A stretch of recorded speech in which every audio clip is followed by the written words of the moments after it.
से ज़्यादा हो जाती है तो ढाल कोलैप्स कर जाता है, और कोलैप्स जब कर जाता है तो फिर भूस्खलन का होना तय है। ठीक है ना? तो इसको आप कैसे लिखेंगे? ऐसे लिखेंगे, जब यदि ढाल की वहन क्षमता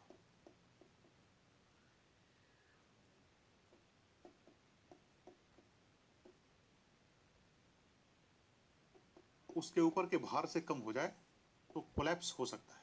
if load becomes greater than the carrying capacity of the slope, then landslide is going to happen, is bound to happen, होके ही रहेगा, टूटेगा ही टूटेगा, बाकी सारी परिस्थितियां अगर अनुकूल रही तो। अब ये भार कहां से आता है भाई? तो भार यहां से आता है, जैसे मान लीजिए कि कोई कंस्ट्रक्शन का कार्य हो रहा है, बाकी आगे वाले फैक्टर्स भी हम लोग अब इसमें डिस्कस कर सकते हैं। कि कोई कंस्ट्रक्शन का कार्य हो रहा है, निर्माण का कार्य हो रहा है, तो खुदाई होती है, वहां पर जमीन को समतल करने की व्यवस्था ये लोग करते हैं, रोड बनाना है, किसी का घर बनाना है, मकान बनाना है। तो जब कंस्ट्रक्शन का कार्य होता है तो मलबे निकलते हैं, मलबा। और जब मलबा निकलता है तो इतने संवेदनशील तो लोग होते नहीं है कि ऊपर से पहाड़ से मलबा उत्तराखंड से निकाल के और जमीन पर लेके आ रहे हैं, दिल्ली में ला के डंप कर रहे हैं, ऐसा तो लोग करते नहीं है। तो जब मलबा निकलता है तो ये सारे मलबों को डिपॉजिट किया जाता है इसी स्लोप के ऊपर, दाएं बाएं किनारे करके। जैसे रोड बनते हुए आपने देखा होगा ना, तो जब रोड की खुदाई होती है तो उसके मलबे कहाँ ले जाते हैं? किनारे रख देते हैं, जमा कर देते हैं। ठीक ऐसा ही ढाल के सहारे भी, ढाल के ऊपर भी किया जाता है। लोग तो वही है ना, स्थान बदलने से लोगों की फितरत थोड़े बदल जाती है, जब तक उनको बदला ना जाए किसी प्रभावी बल के द्वारा। अब क्या होगा कि ढाल के सहारे जब मलबों का भार बढ़ता चला जाएगा, कंस्ट्रक्शन का कार्य ज़्यादा होगा, विकास से संबंधित परियोजनाएं ज़्यादा चलाई जाएंगी। जैसे आपने सुना होगा कि अब इस समय उन इलाकों में सड़कें बनने लगी जहां पर सड़कें थी नहीं। यह सरकार की तो उपलब्धि है, ठीक बात है। कहा जाता है कि जो आज तक नहीं हुआ वो आज हो रहा है, तो कोई ना कोई काम तो आज ही होता है। हर चीज़ शुरू से ही होता तो फिर आज क्या होता? आप हो सकता है कि आज कोई नया काम करके बैठे हैं, आप एक रजिस्टर खरीद के लाए हों, तो आप ये कहेंगे कि जो आज तक हमने अपने जीवन में नहीं किया वह रजिस्टर आज खरीद के ला रहा हूँ। ये सब अलग बात है। लेकिन इन विकास परियोजनाओं जैसे चार धाम यात्रा, छोटी चार धाम यात्रा, इन सबको आपस में कनेक्ट करने की बात की जा रही है। भारतमाला परियोजना, सागरमाला परियोजना, तो इन सब परियोजनाओं से क्या हो रहा है कि सड़कों का निर्माण तो हो रहा है, कंस्ट्रक्शन का कार्य तो हो रहा है, लेकिन उसकी वजह से कई सारी इकोलॉजिकल समस्याएं, इकोनॉमिक समस्याएं सॉल्व अगर हो भी जाएंगी तो इकोलॉजिकल समस्याएं बढ़ने जा रही हैं, मल्टीप्लाई होने जा रही हैं, उसमें ट्रिगरिंग इफेक्ट होने जा रहा है।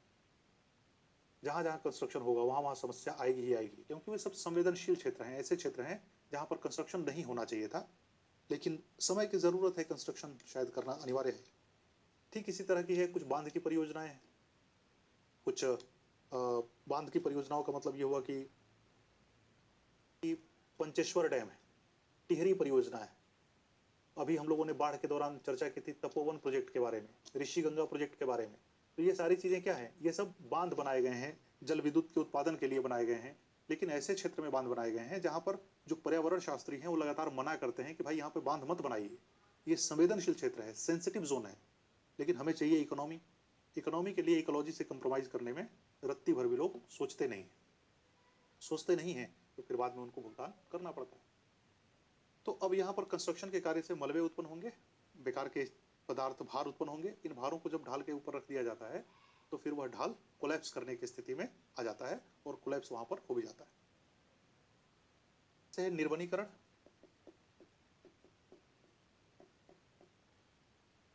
को सिर्फ आप ये मत देखिए कि पेड़ों की कटाई हो रही है या पेड़ काटे जा रहे हैं या वृक्षों की मात्रा कम होती जा रही है, सिर्फ इस लिहाज से मत देखिए। निर्वनीकरण अपने आप में एक बहुत बड़ा प्रभावी अ, मतलब दुष्कर्म है, दुष्कर्म कह सकते हैं इसको हम लोग। हाँ कहें, दुष्कर्म कहने में कोई दिक्कत नहीं होना चाहिए।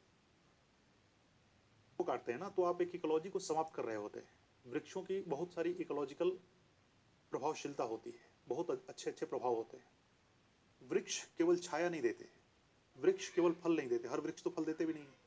वृक्षों से केवल लकड़ियां ही प्राप्त नहीं होती, लेकिन लकड़ी भी प्राप्त होती है, छाया भी प्राप्त होती है, पत्ते भी प्राप्त होते हैं, उनसे फल भी प्राप्त होते हैं। यह मिट्टी को बांध के रखने का भी कार्य करते हैं, ये वर्षा के लिए चुंबक का भी कार्य करते हैं, यह ग्राउंड वाटर रिचार्ज के लिए भी काम करते हैं, यह दूसरे तरह के पशु पक्षियों के लिए आश्रय का भी कार्य करते हैं, यह किसी के घर बनाने के लिए लकड़ी भी देने का काम करते हैं, ईंधन के लिए भी इनका प्रयोग किया जाता है, टेम्परेचर को कम करने में इनकी भूमिका रहती है। इनके हजारों प्रभाव हैं, अच्छे प्रभाव हैं। तो एक पेड़ के काटने का मतलब होता है कि इतने सारे फायदे आपने समाप्त कर दिए। अब एक जो नुकसान होता है, जो बड़ा नुकसान होता है, वो होता है कि मिट्टी ढीली हो जाती है। वृक्षहीनता से मृदा ढीली होती है, और ढीली होती है तो इसका अपर्दन ज़्यादा होता है। अपर्दन ज़्यादा होता है, चट्टानें कमज़ोर होती हैं, और चट्टानों के कमज़ोर होने के कारण अंतोगत्वा भूस्खलन की संभावना या बृहद क्षरण की संभावना बढ़ जाती है। तो जहाँ जहाँ पेड़ काटे जाएंगे, आज नहीं तो कल ये सब तो होना ही है, और पेड़ लगातार काटे जा रहे हैं। ये सबसे दुखद बात यही है।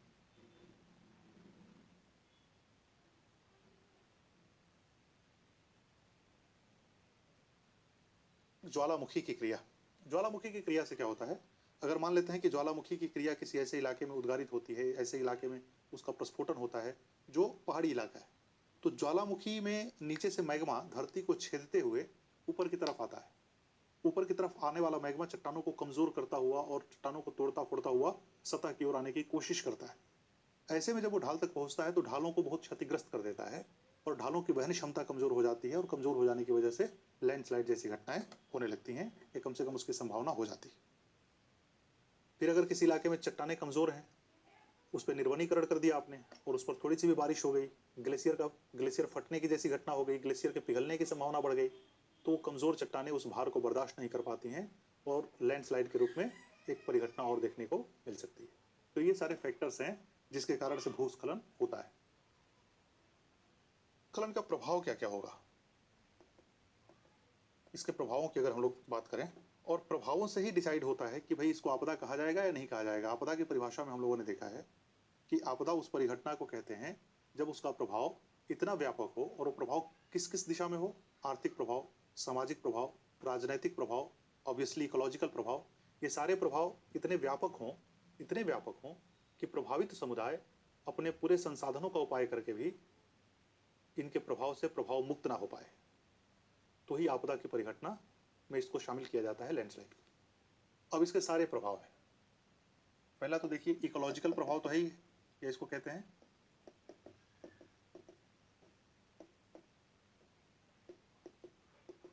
पारिस्थितिकी प्रभाव, पर्यावरणीय प्रभाव, सामाजिक प्रभाव, आर्थिक प्रभाव, और फिर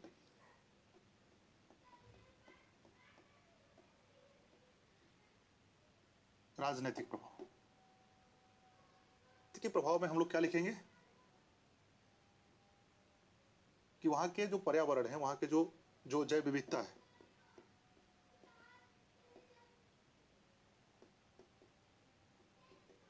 की क्षति होती है, बर्बाद हो जाती है।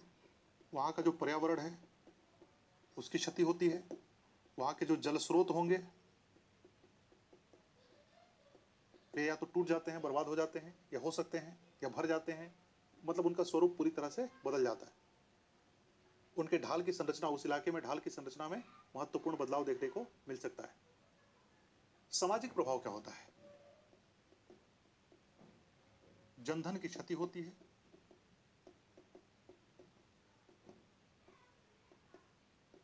सामाजिक संपर्क खत्म हो जाते हैं,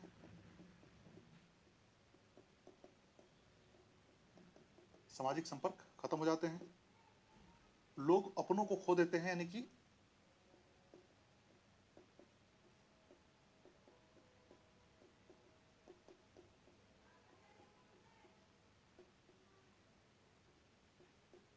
और इसका मनोवैज्ञानिक प्रभाव होता है। मनोवैज्ञानिक प्रभाव होता है। प्लस आर्थिक प्रभाव, मतलब इस तरह के प्रभाव होते हैं, समाज की जो संरचना है वो ध्वस्त हो जाती है, सामाजिक संरचना नष्ट हो जाती है, और उसका मनोवैज्ञानिक प्रभाव अपना अलग ही है। भाई जिस कुटुंब के साथ, जिस परिवार के साथ, जिस पड़ोसी के साथ आप इतने दिन से रह रहे थे, वे पड़ोसी आपको मिले ही ना, पता चले कि वो पड़ोसी तो हमेशा हमेशा के लिए चले गए। दरअसल होता क्या है, आप इसकी कल्पना कितना कर पा रहे हैं मुझे नहीं पता है।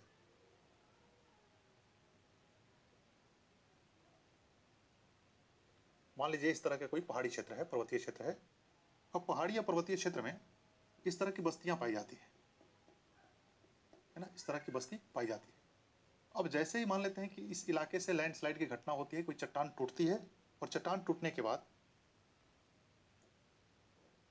चट्टान टूटने के बाद इस पूरे इलाके को कवर कर लेते, मतलब ये पूरी की पूरी घाटी क्या हो जाती है, भर जाती है।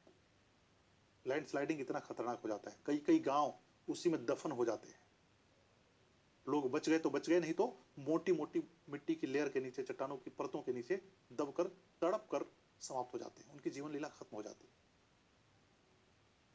गिर जाता है। सोचिए एक घर बनाने में कितनी तकलीफ होती है, चाहे वह फूस की झोपड़ी बनाए हम लोग, या फिर लकड़ी के घर बनाए हम लोग, पक्के का मकान बनाए हम लोग, महल बनाए हम लोग, कितनी जद्दोजहद होती है। एक व्यक्ति के जीवन का सपना होता है कि मेरा अपना एक घर होगा, और एक भूस्खलन जैसी एक आपदा, एक परिघटना, एक घटना ने, एक फिनोमिना ने उस पूरे सपने को एक झटके में ही समाप्त कर दिया। ऐसा होता है त्रिपुरा के इलाके में, मणिपुर के इलाके में, गांव के गांव दब जाते हैं इस भूस्खलन के अंदर। हो गया, मान लेते हैं भूस्खलन हो गया, जो लोग, कुछ लोग अगर बच जाएं इसमें, यहाँ पे मान लीजिए कुछ लोग बच जाते हैं, बच गए, तो अब इनके इस इलाके में अब संपर्क ही नहीं, कहाँ जाएंगे? यहाँ तक राशन पहुंचाना, यहाँ तक चीजों को, सुविधाओं को पहुंचाना बड़ा मुश्किल होता है। एक दो उदाहरण से इस बात को हम लोग समझने की कोशिश भी करेंगे। आर्थिक प्रभाव, अनाज, जल, संरचनाएं, जो सड़क, जो इंफ्रास्ट्रक्चर है, आधारभूत संरचनाएं हैं, जो कम्युनिकेशंस हैं, संचार है, वो सारी चीजें समाप्त हो जाती हैं, खत्म हो जाती है। वहाँ के पॉलिटिकल स्ट्रक्चर समाप्त हो जाते हैं, इंस्टीट्यूशंस भाई वो भी तो प्रभावित होते हैं, वो भी तो डूब जाते हैं, समाप्त हो जाते हैं। बैंकिंग सिस्टम फेल हो जाएगा, वहाँ के पॉलिसी वाली जो चीज़ें हैं, जहाँ से चीज़ें रेगुलेट होती हैं, सारा वो शहर रेगुलेट होता है, वो कोलैप्स कर जाता है। तो राजनीतिक संरचना, ऑफिस ही नहीं बचेगा, और राजनीतिक संरचना कैसे काम करेगी? इस तरह के संकट वहाँ पर आते हैं, बहुआयामी संकट आ जाते हैं। और जब बहुआयामी संकट आ जाता है तो वह गाँव वाले, उस इलाके वाले मिलकर भी कुछ बेचारे कर नहीं पाते। उनके पास इतने सफिशियंट या इतने अधिक मात्रा में संसाधन नहीं होते कि इस तरह की आपदाओं से वो लड़ सकें, जूझ सकें, भिड़ सकें। की कैटेगरी में रखा जाता है। भारत में इसके प्रभावित क्षेत्रों की हम लोग बात कर लेते हैं कि भारत में इसका प्रभाव कहाँ कहाँ है।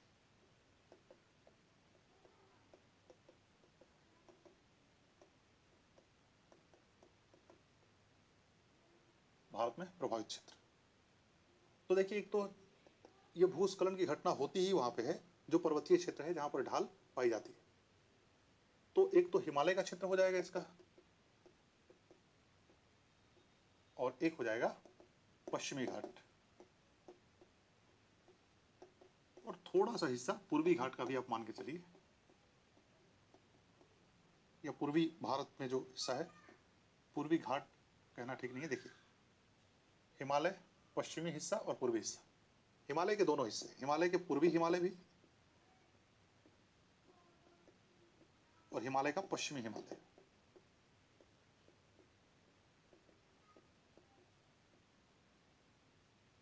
पूर्वी हिमालय में अगर हम लोग बात करें तो मणिपुर,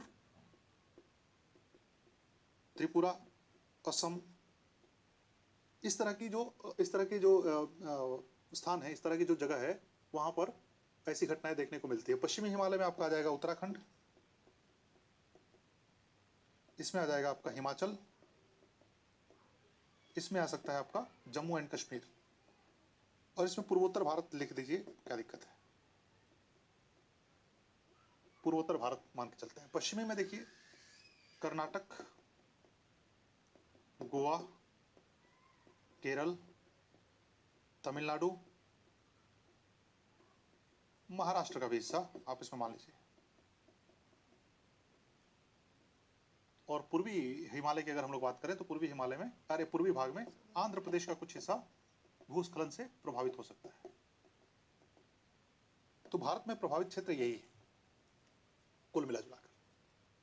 अब जो हिमालय का हिस्सा है, एक आकलन के अनुसार तकरीबन भारत का 12% क्षेत्र, कुल भारत का 12% क्षेत्र भूस्खलन से प्रभावित है।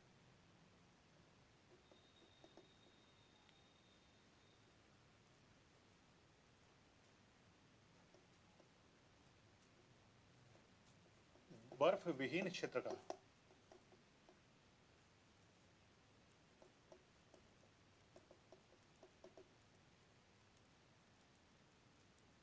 क्षेत्र का लगभग 12% हिस्सा इससे प्रभावित है लैंडस्लाइड से, और 12% हिस्सा ये छोटा मोटा हिस्सा तो होता नहीं, बड़ा हिस्सा है। और ये इन हिस्सों को हम लोगों ने इस अलग अलग कैटेगरी में, अलग अलग ग्रुप में बांटा हुआ है। तो एक अनुमान के मुताबिक तकरीबन 0.42 मिलियन हेक्टेयर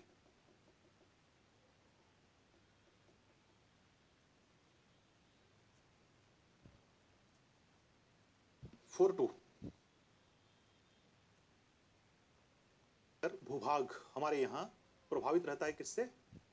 भूस्खलन से। और इसमें से जो सबसे ज्यादा जो प्रभावित होने वाला इलाका है वह है नॉर्थ ईस्ट का इलाका आपका।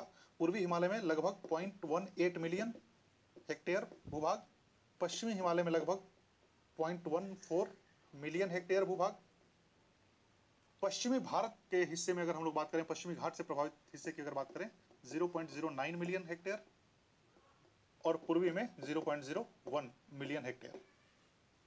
इस तरीके से भारत में ये सारे ही इलाके प्रभावित रहते हैं।